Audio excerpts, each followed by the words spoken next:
Ooh. All right. We'll make do, and then the lighting is moving the next few minutes, so it's shifting. This is Amy, Mystic Rose Tarot. I hope everyone's doing good. I'm here today to do a tarot review of a deck that was released about 4 years ago. It was 4 years ago this past May. And I came across it a few months ago. And it's actually been on another table that I have along with other tarot decks that I'm wanting to do reviews of. So I am now here having the time catching up with my decks to review them and to give a personal insight on them. So the deck that I'm doing today is the Linestrider's Tarot by Siolo Thompson. And she's an artist based in Seattle, Washington. And how I came to her deck was through social media.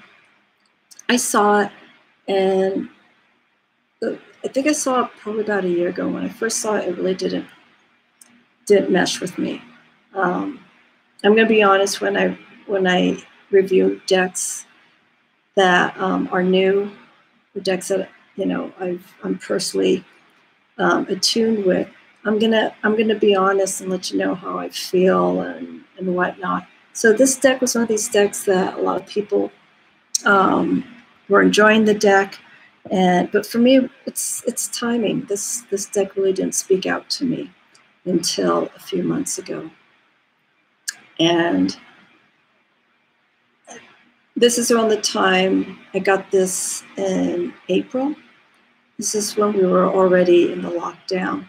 And this deck was the opposite of the deck that I'm currently working with, which is the Dreams of Gaia. These are the videos that you will see beforehand. And before this one. And this one, as I said, and as you will see, energy-wise, theme-wise, subject matter-wise, it's completely different. This deck is lighter. It's, I don't want to say plain, but it's very simple to read. Oh, here comes Spirit. Spirit's my familiar cat. It's just something easy on the mind and on the spirit. Dreams of Gaia is a healing deck and involves work. I'm not saying that all tarot decks aren't decks that that you can't work with, but this deck is like a nice break because of the simplicity of the images, and it kind of settles whatever's going on with the question that's being asked. There's not a whole bunch of different energies that are moving around and whatnot. So that being said, I'm going to start with the box, the book, and then we're going to go to the deck. Bless you. And then I'm going to close it off with my final thoughts on this. So this was published, or is published, through Llewelyn books. There we go. So I can't do anything with the lighting because of the large windows I have here, but this doesn't look so bad. So it's a standard Llewelyn tarot box. It's large, excuse me, magnetic. And here's the spine of the deck. It's actually not red, it's more of an orangey color. Then we have the inside. Now this here, we have a fox right here. The medium that she works with for this deck is all watercolor. And that's why we see the splotches here. And you'll see a little bit in some of the images how it has that watercolor technique to it.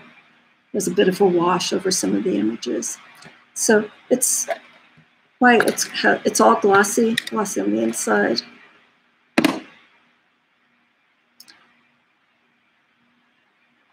Here, of course, are aspects of the cards. The owl. We have the swords right here. And then we have here the back.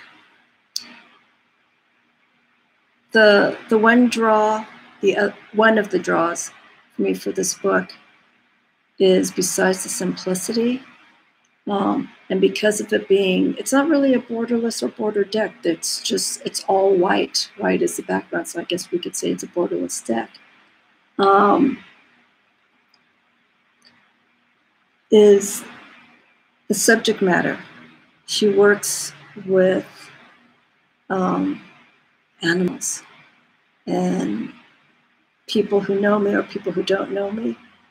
I love animals beyond belief. And so this is a seasonal thing for me. I kind of follow the patterns of animals and their energy. So in the winter months, I tend not to derive so much focus on animal energy because it's a time of hibernation. Once we start getting to November, like through February, March, I don't feel the energy as much with animals because it's a time of being inward. It's a time of seclusion. So the activity of animals, like living here in the mountains, I don't feel as much. Now, since we're in summer and as there's light, now we're getting less light because of summer solstice. We hear more of the birds. Coyotes are coming out. Animals of that nature, raccoons and stuff. So when that energy awakens, I connect to it and I feel like I'm part of it. But anyhow, this is one of the aspects I love about this deck because it does incorporate animals, and you'll see that. So let me go to the book. Similar design. This is our High Priestess. See you later, Spirit. I'm gonna go. And the book is about 275 pages. And it's color, but very basic. She speaks briefly about the deck, and I like this. It's a very, even though it's like 275 pages, it's very basic, just a few pages. She discusses about her approach to the deck, how to work with the deck, how to read the cards. She also incorporates in this deck plants that she feels are influential in the major and minor arcana. She also makes reference to astrology. We'll see some signs in some of the cards. She does make reference to numbers, but the power of the numbers, but they're not directly associated within the cards. It's only in the book. So for instance, here I'll show you, we have the Chariot. Okay. And then she gives a description, keywords. And then in the back, this is with all the cards, she has the correspondences. You cannot see them. So it's Cancer, Sagittarius, the number 7, and the plants associated with Cancer, which is cypress, St. John's wort, and iris. Now, I've been incorporating astrology quite a bit more in my tarot readings. And some of the associations that she has with the cards, you'll find that they follow in the traditional way, and some don't. She has Cancer, or she has the Chariot card for Cancer, which is traditional, but she also has Sagittarius. She doesn't explain, she just puts the association with it. So when we read guidebooks, especially for tarot decks, I'm going to say in every video, it's just that, it's a guidebook. It's the creator's interpretation of this deck and how she incorporates these elements. A lot of creators, when it comes to their guidebooks, they don't really get into the nooks and crannies of the details of some of the images. You know, why is a cross bent, or why is a pentacle placed in this tree next to this? It's basically, when we see something like that and it's out of the ordinary, we kind of want to know why the creator did this. But again, it's the tarot. It's left up to the way that we see and how we feel with the deck. So again, the guidebook is just that, it's guides. So the numbers, the astrological associations that she has. She also has the Decons for each of the cards, which are helpful. Like here we have 4 of Cups for a minor arcana.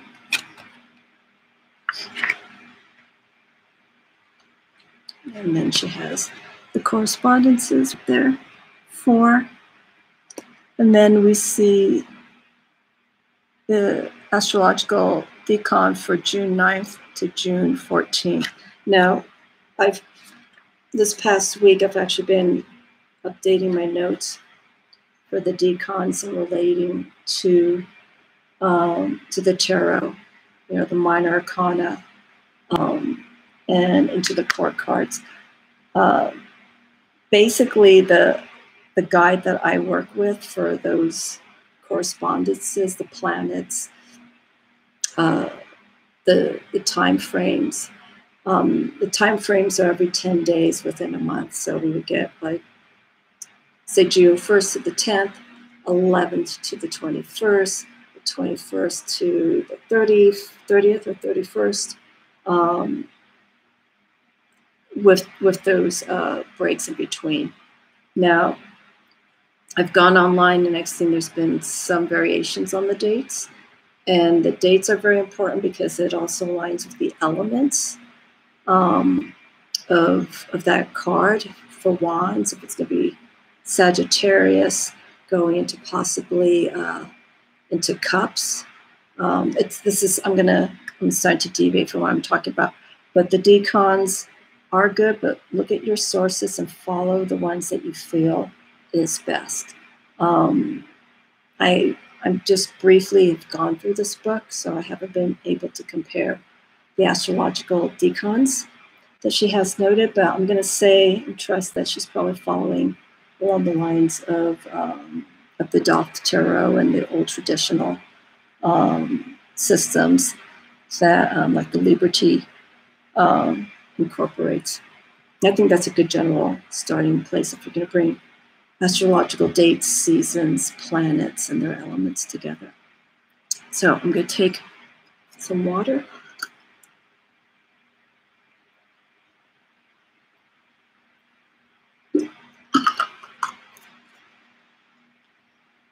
And we're going to begin with the decks.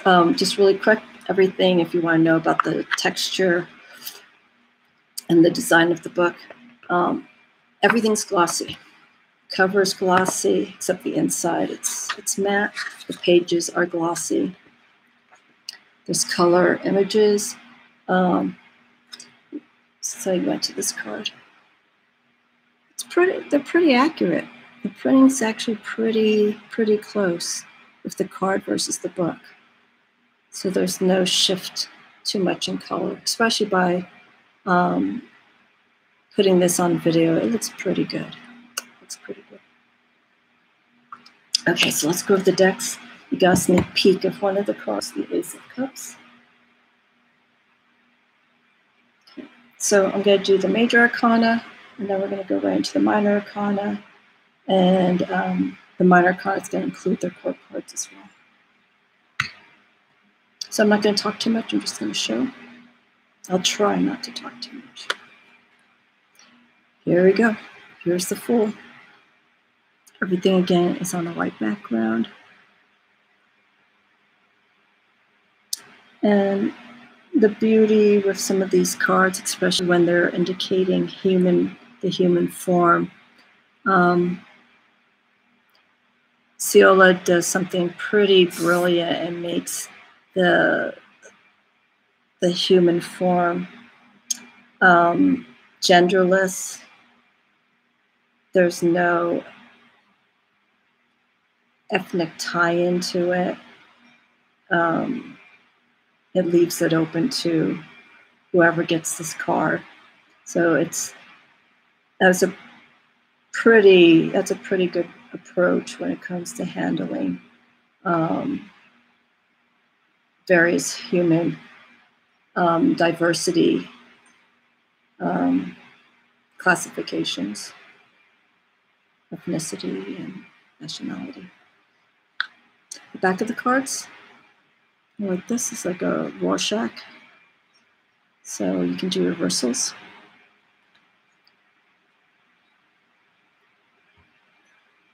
Okay, High Priestess.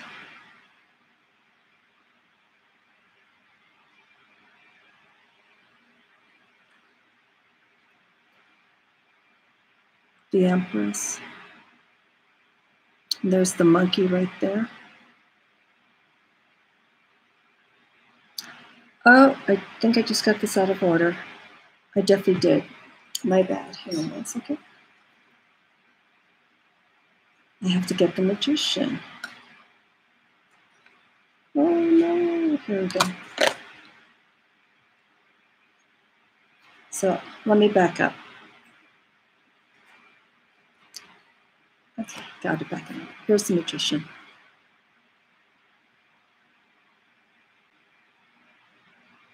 I like the way his fingers are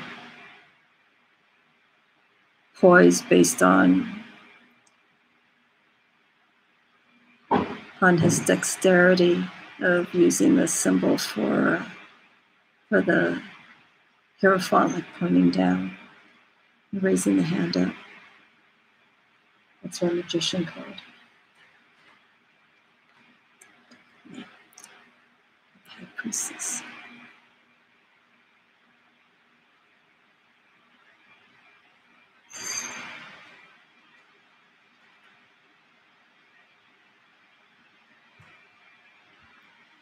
The Empress. Beautiful blending. The tiger and the tail. And then we have the monkey up here.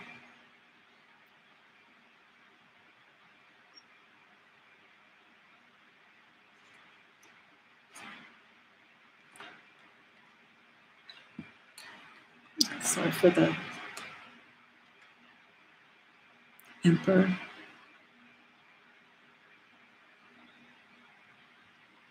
The deck is very ethereal. You know, it's just a lot of these images are just floating in the space of the white.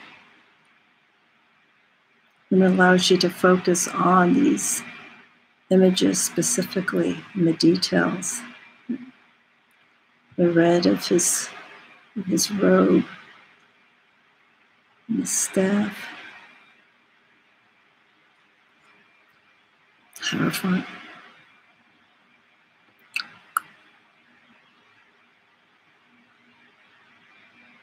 The keys.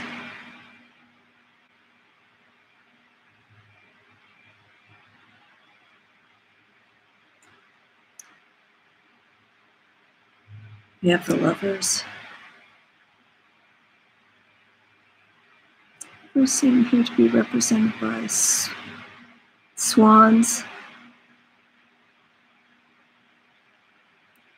And moving closer so you can see. The detail's beautiful. It's a little reminiscent of, there's another deck that I was also considering against the Linestrider. And I'm wondering if you can guess what it is. I'm going to say it anyhow. But Jeremy hushes the Hush Tarot. Excuse me 1 moment.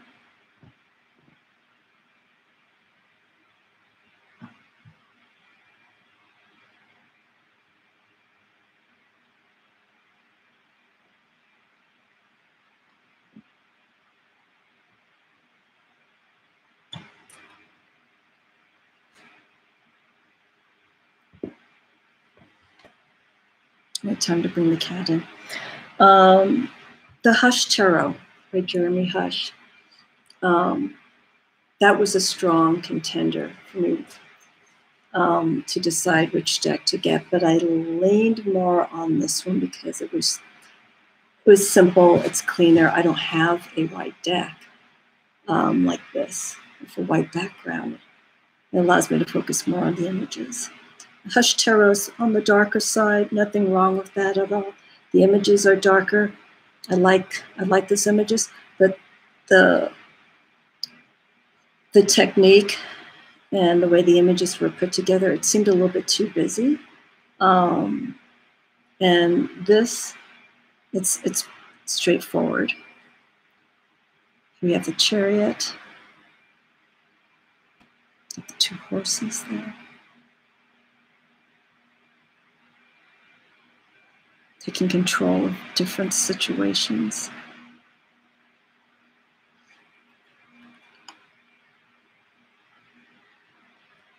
Strength. Some of these cards, because they are watercolor, you do, not all of them, but with some of them you do have to take a second look at. You see the lion's body and you see the woman. Sorry, I'm moving this. Woman right here. You see the arrows. And I can't tell, but I know the arrows are actually right in the lion. Yeah, it looks like they're piercing. I can't tell if it's a mountain. It's kind of hard to see. They're piercing near him. I don't know. But regardless, you have strength. Nothing will stop you. You will endure. Okay. The Hermit.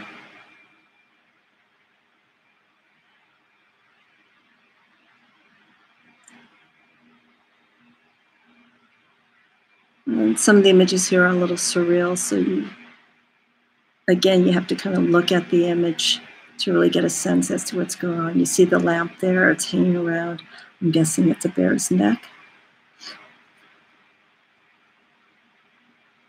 Yeah. And if you look closer, really close, there's our symbol for the bear, which is for Virgo.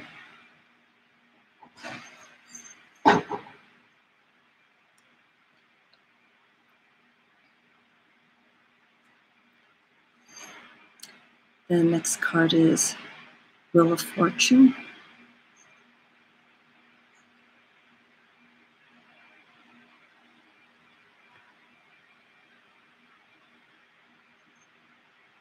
And we see the Hermetic references here, the Wheel of Fortune.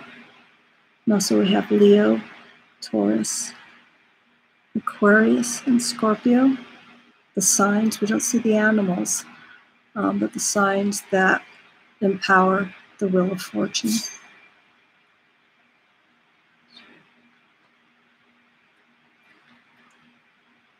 And Justice. And number 9 in Roman numerals right here in the sky.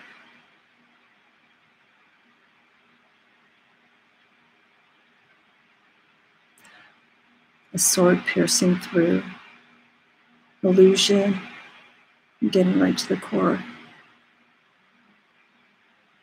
of the mind, reasoning.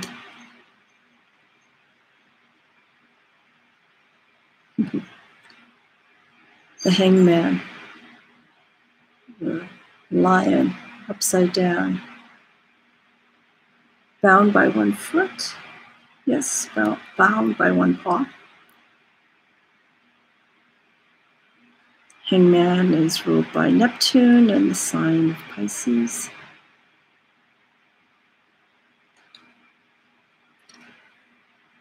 Death card.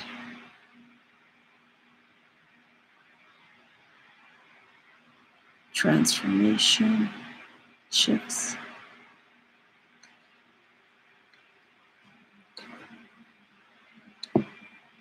Temperance.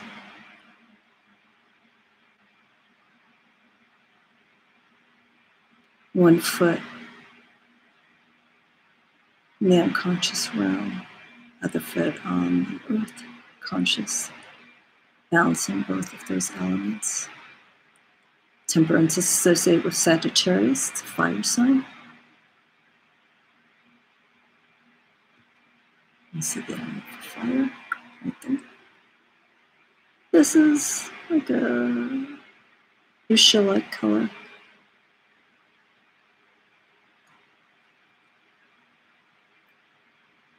The devil,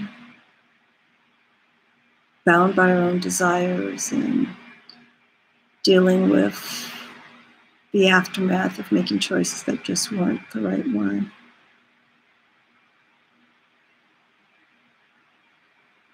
It's ruled by Capricorn.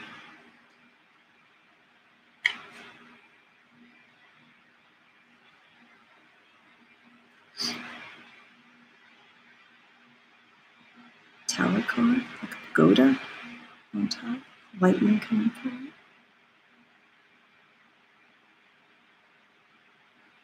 Letting go of the past.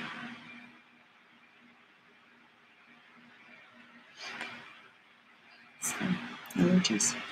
Star. Beautiful star card. Ruled by Aquarius. Just an air sign. Revolutionary thinking.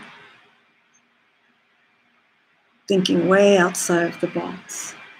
Looking into the future, what changes can you make for the betterment of humanity? It's Aquarius. We have our moon. The canine influence here with the crayfish and the moon. Dealing with our intuition and our instincts, a deeper side.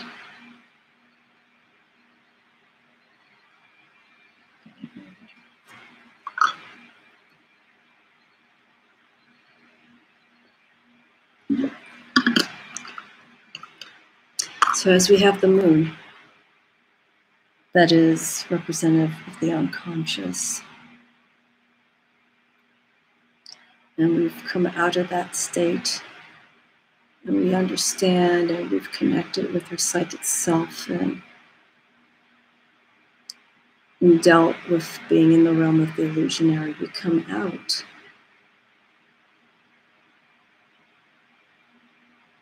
And we see the lighter side of things. Sun card. It's a very spring-like card. Yellows, reds, oranges. Looks like a sunflower. Psychedelic sunflower.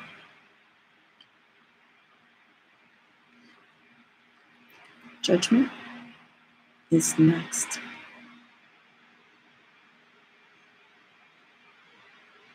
Judgment's ruled by Pluto. No, not Pluto. Saturn.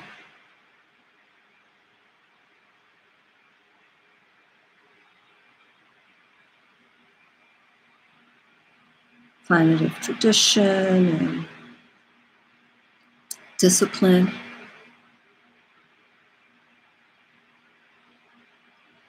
It's a beautiful card. I'm holding the trumpets here.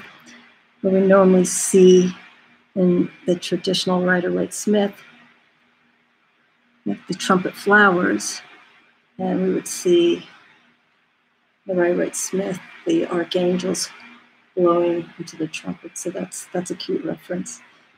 And then we have the world.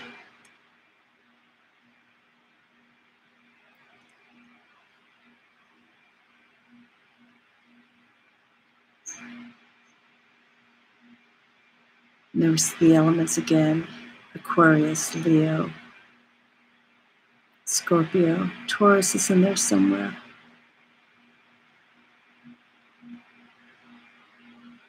I'll move closer so you can see.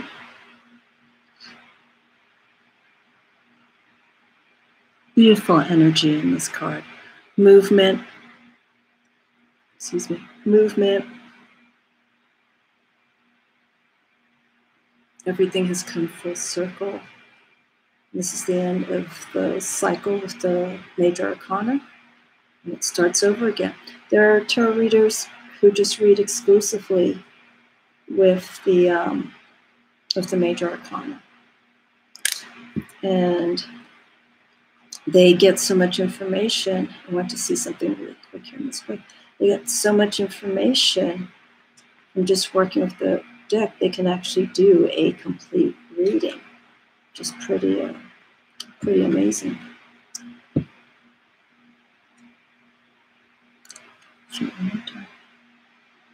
The world's representative of the planet Pluto. Now, I think I'm getting these mixed up.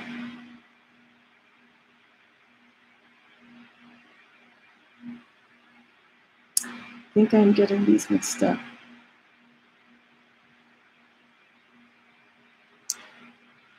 I just had a brain blank. I believe the world is related to Pluto, or it's Judgement, that's Pluto, and the world's Saturn. I think it's this. The world is Saturn, and Judgement is Pluto. My apologies. At this minute, I just got these two planets mixed up with the tarot attributes. Yeah. I'll put it in the comments to correct myself and be held accountable for it. Okay, so now I'll do another swig of water. I've actually been working on videos the last 24 hours. And I have to drink a lot more water. Getting parched. Okay, let's go to the Ace of Wands.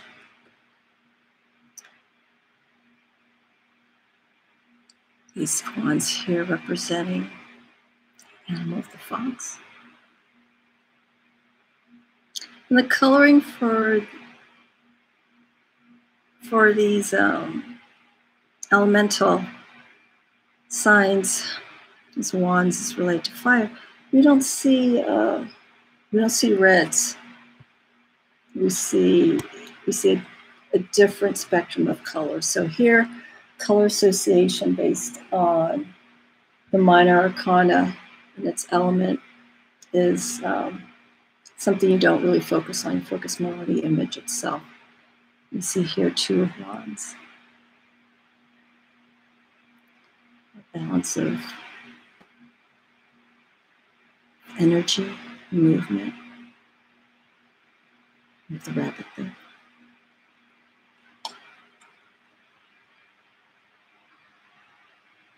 Three of Wands with the oak.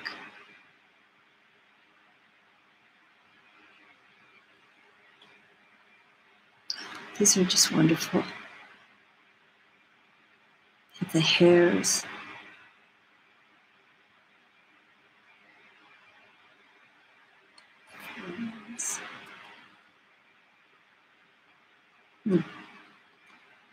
Battling canines here. Five of Wands. Conflict of energy.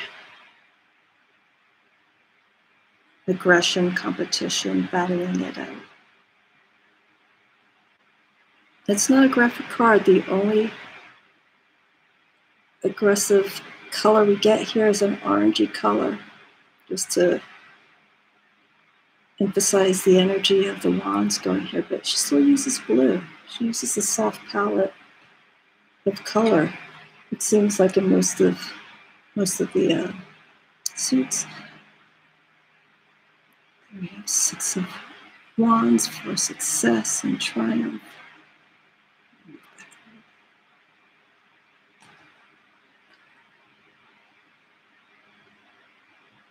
Seven of Wands.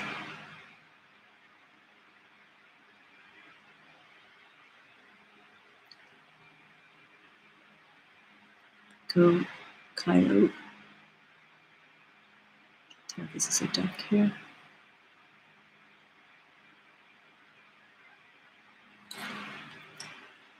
Actually, that's something very interesting when it comes to watercolor, because watercolor is just, it's a very soft palette. And when you do any kind of artwork like we're seeing here, I don't know if Siolo was aware of this, but the energy I'm picking up from this is, it kind of blurs the line. It's the Linestriders. And the Linestrider, she mentions, is going between those two realms. You know, blurring between, here's a good example, the thinning of the veil, going from the conscious to the subconscious. What we see here, immediately, as we see the deer, and we see geese, and there's arrows are flying through them. And it's a painful card to look because these animals are being threatened by these wands. But when you stop, you take a look at it, you know, you read the other side of the meaning to it. These are just the guides. The images are the guides. And how we interpret it is what we see in the underlying way of how we think and how we interpret it. Show one card to like a room with 10 people. We're all not going to see the same thing. Here's the Nine of Wands. Kind of interesting.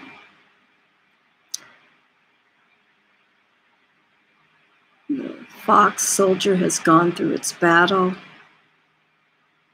It's wounded. It's survived. It's not giving up. And we have the Ten of Wands. Very simple. Not at all graphic. 10 of Wands.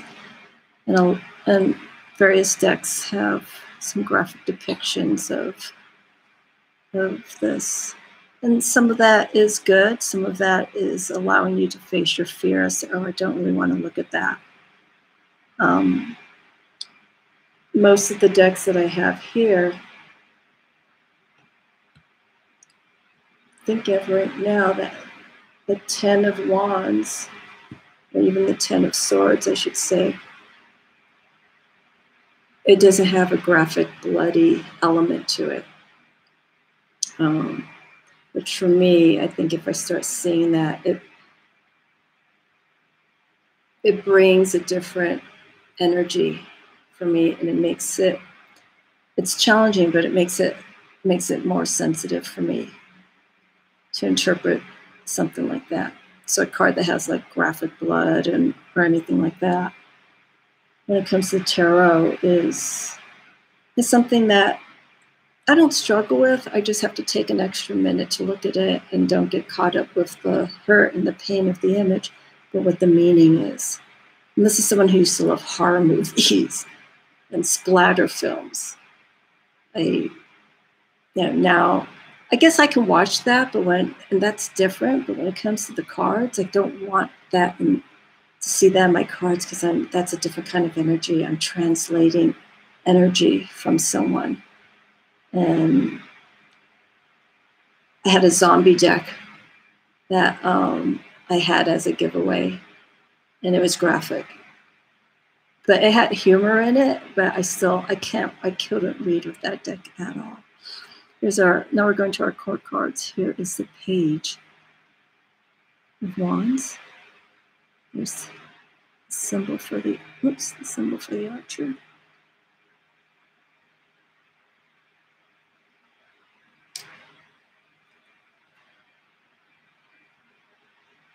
And I love the streak that she brings in, just to give a brief glimpse of the soldier. Soldier we don't see physically on, but she just incorporates it so that our mind sees that it is the Knight of Wands and for movement. And then we have the crimson color to relate to the energy of Wands, fiery side. Here we go with the Queen of Wands. It's a beautiful card. So as you can see, with the exception of a few cards, color isn't really emphasized in a lot of the suits. The color relating to that suit. And we'll see what the Cups, Swords, and Pentacles hold as well.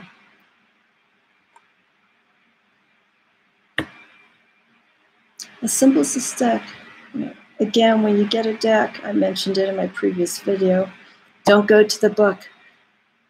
Get to the deck, take the wrapping off, and just look at the cards. Start looking, start feeling, start connecting with the cards. Start building your interpretation of what you first get from it. I don't do interviews with the decks. I just go to the decks and I start pulling out cards that connect to me, and ones that I'm a little uncertain of, or ones that I don't like. Here we go. Ace of Cups. Beautiful without the cat. Sphinx. The Sphinx has red eyes here. Woo. Ace of Cups. Cats relate to feminine energy. Oh, this is so sweet. Sorry, I don't like talking like that, but this is a sweet card. But the hummingbirds, it's all love and connection. Meeting of two souls, two hearts and minds.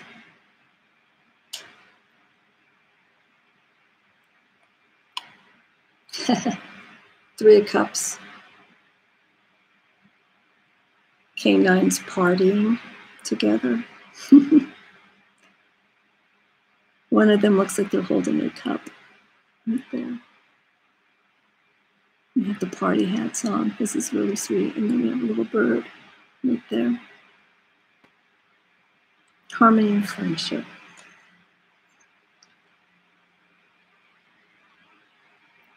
Four of Cups.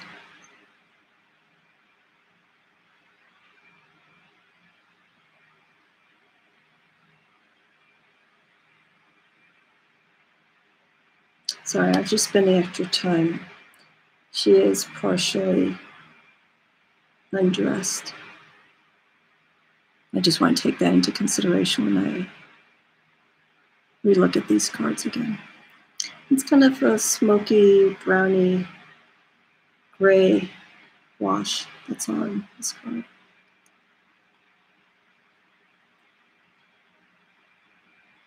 Five of Cups.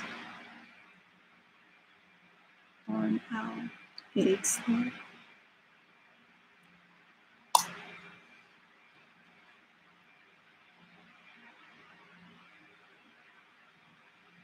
think these are mercats.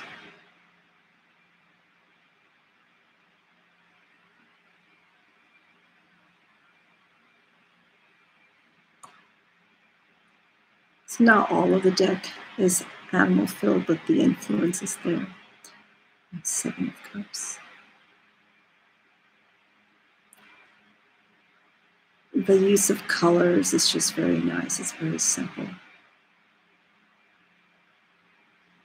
It's very light. There's a material, a fabric that I'm thinking of. That reminds me of how some of these cards are. It's like a little veil that they have. A veil of color. We have Eight of Cups.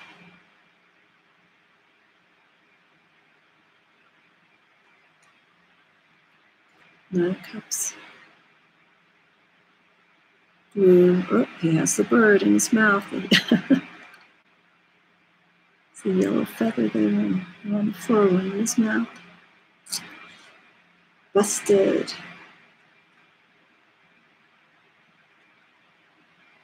Parakeets.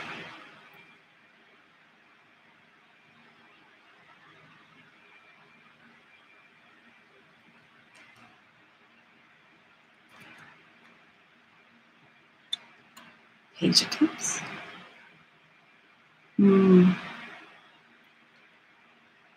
Got the hair peeking out.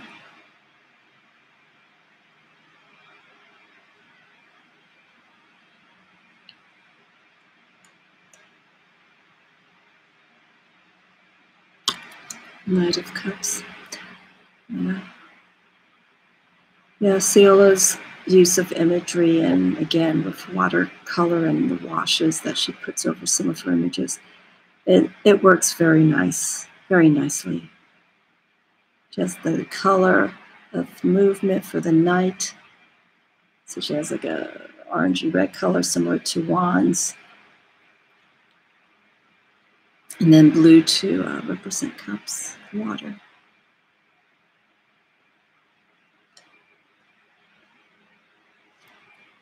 There's a Queen of Cups, which is on the deck, cover of the case of the deck. She has a container which is holding a fish, a goldfish.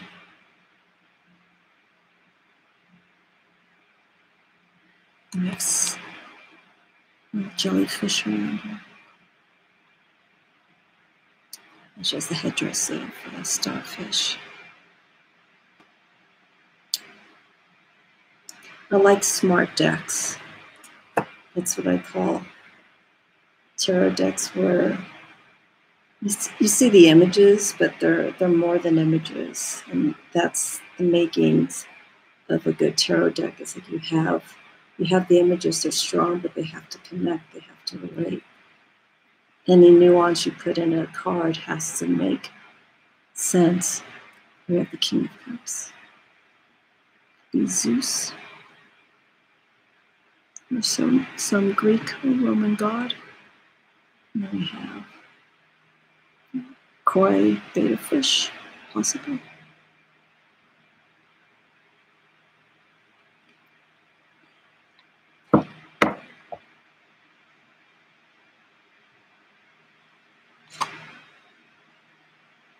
Here we go, Ace of Swords.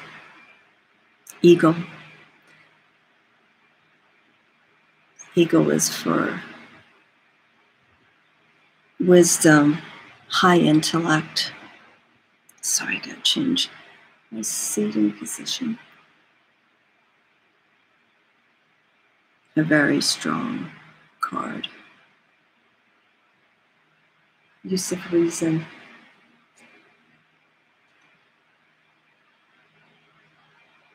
Two of Swords. Again, you have to look at this. Trying to see. It's like they're two birds. I can't tell what they are. It looks familiar to me. That's head, but I can't be certain of the full form to know what animal it is, what creature. We have the Three of Swords.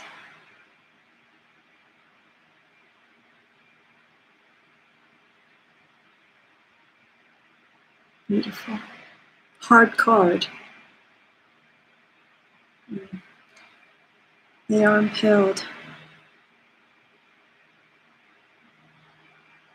Don't worry, I'll live. I know it's the tarot. And as I mentioned earlier, to see animals or any kind of impalements, it's a fact of life. Four of Swords. Like a pug, I'm thinking, I don't know, or lion. I'm going to say lion because of the size of the paws and the shape of the face, but it also looks like it could be a pug.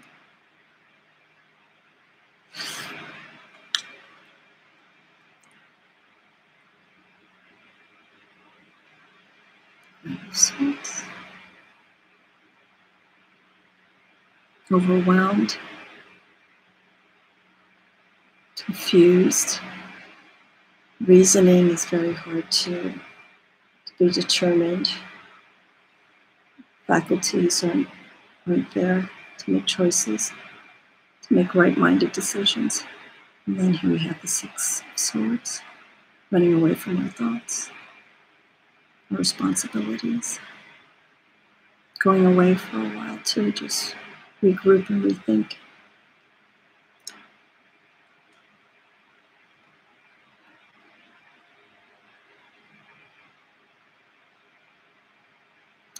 Seven of Swords.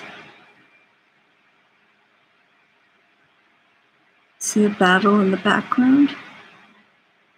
Smoke and fire and the flags there.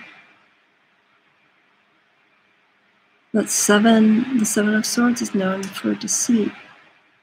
Maybe this person's leaving the battle, taking all the swords that he has, he's running away from. He's leaving his fellow man. He's leaving the battle.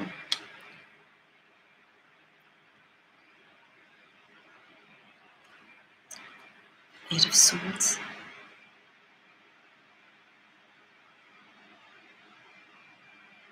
I have to think about this card here. Element. You know, these are atoms, representative, how we think, the mind. We're not looking at everything, a blindfolded individual. It's changing. Here we go, Nine of Swords.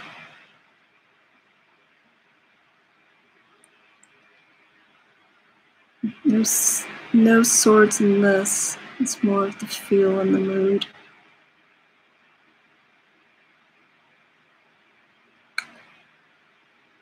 Ten of Swords.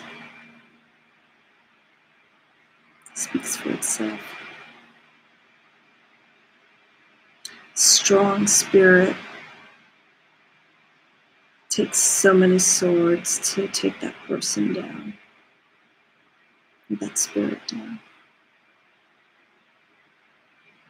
Here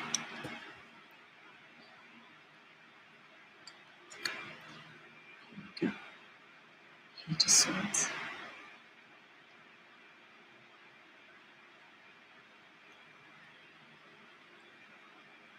It's like, thinking. How should I approach this? Little broken. Knight of Swords. And some of the knights, you know, Siolo, she had that little strip to emphasize the knight for the Knight of Wands. Here we have the circle.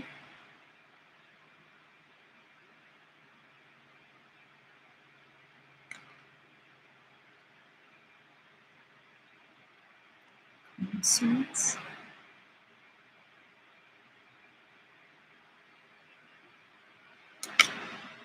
Now, again, some of these are pretty straightforward. It is the king, queen, page, knight.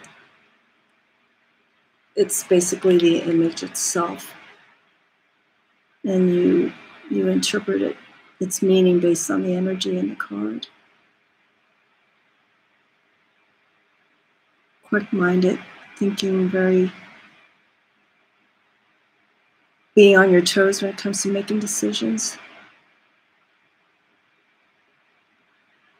And we have a bird here. All this subtle imagery, all subconscious.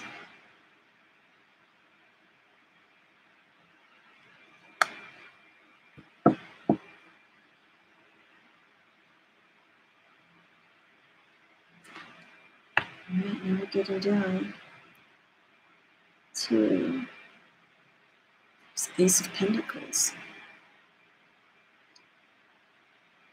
And of course, we need to have the Ace of Pentacles be led by a rabbit. It deals with fertility and abundance and wealth.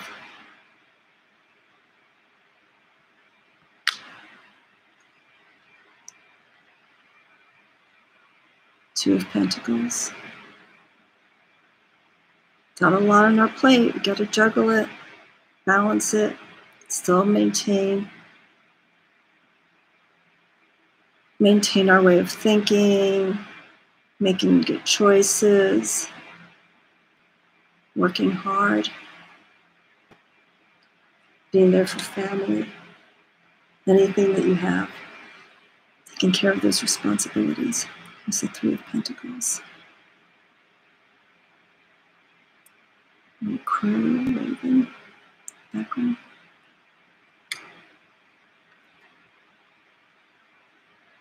Four of Pentacles. It's building up, getting there, getting closer to their goals.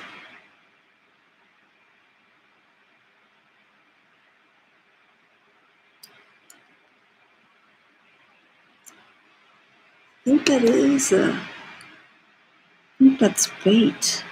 Can't tell that's like from. Tell what she has here. It's like a fishing rod or not, because there's a bird at the end of it.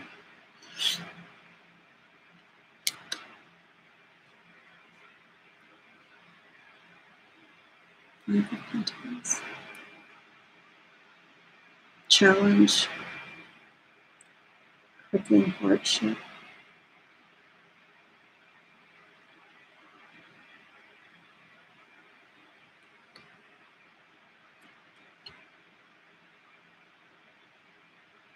Six of Pentacles.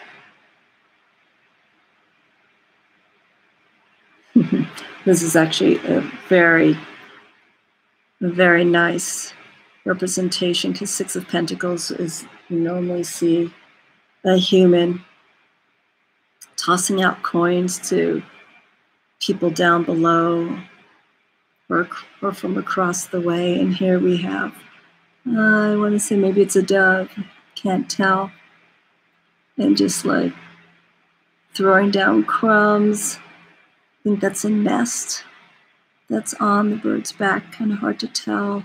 So the rat's taking it, the mouse, the blue jay's taking the whatever's being thrown down or delivered down.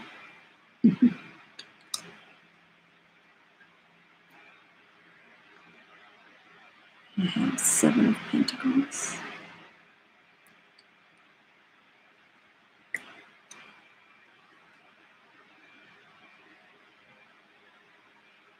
Eight of Pentacles. Pointing out some subtle imagery there. We have the cat.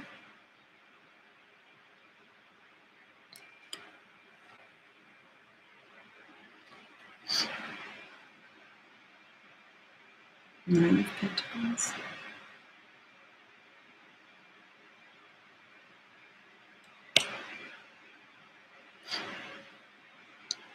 Ten of Pentacles. Success.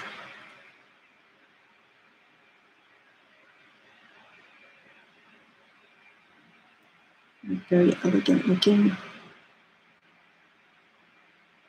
dogs and an elegant looking couple based on how they're dressed and the towering building behind them. Look at the farm home.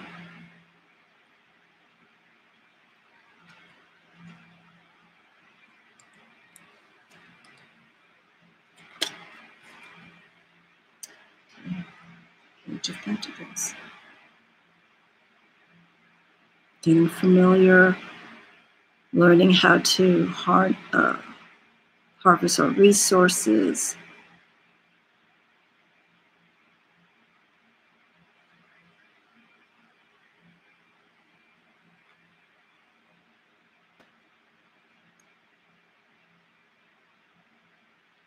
There we go again with the Knight Pentacles, the Knights in a circular pattern for the image. See the full light there.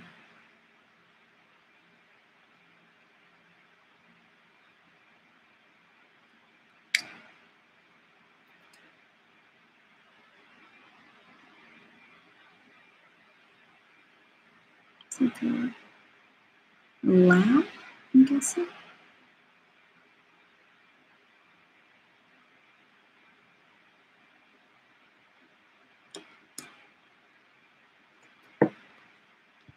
And then here we have the King of Pentacles. This one I love. It's interesting that the King of Pentacles would be represented for this deck with the owl. You normally would see a bear or maybe an elk. Normally we would see a land creature to affiliate with Pentacles, especially in the King position. But here we have the owl. And there's nothing wrong with that.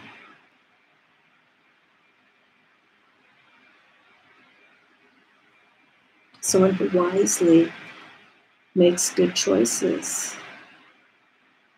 and those choices has led to their success, materially and also spiritually.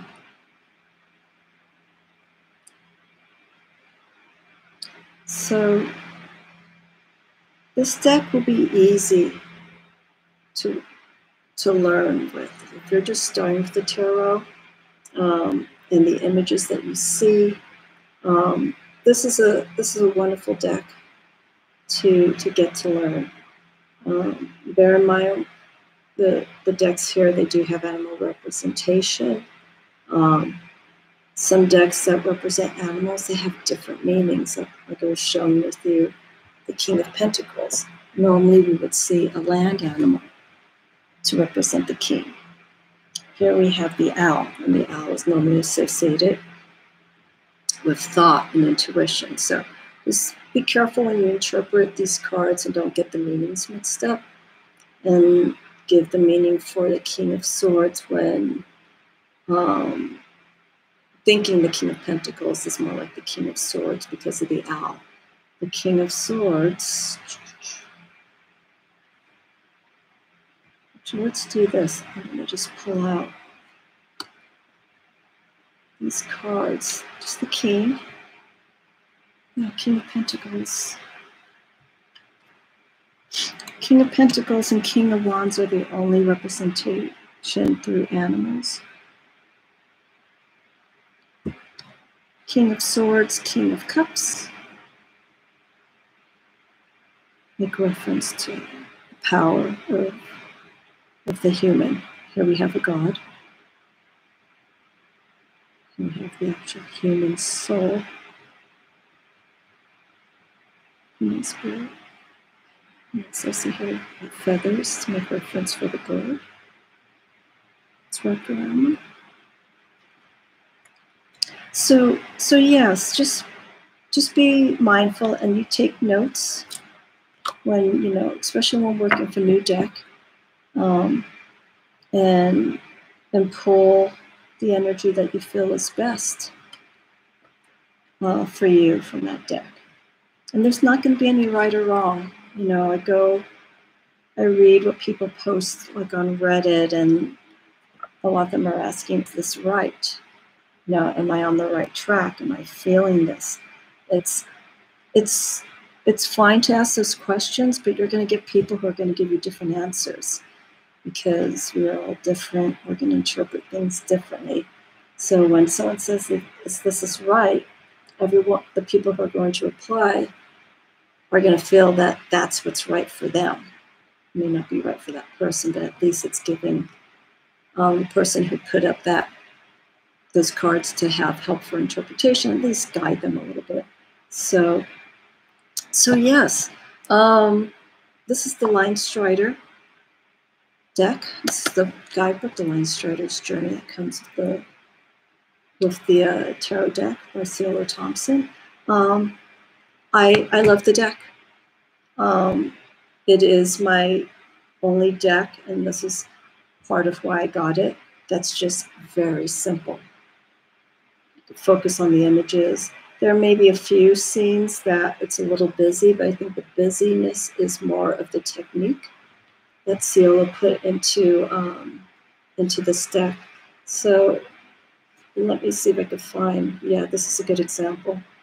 Usually the Strength card, you just see two people, and there are two people in this card, but you have to really look for it.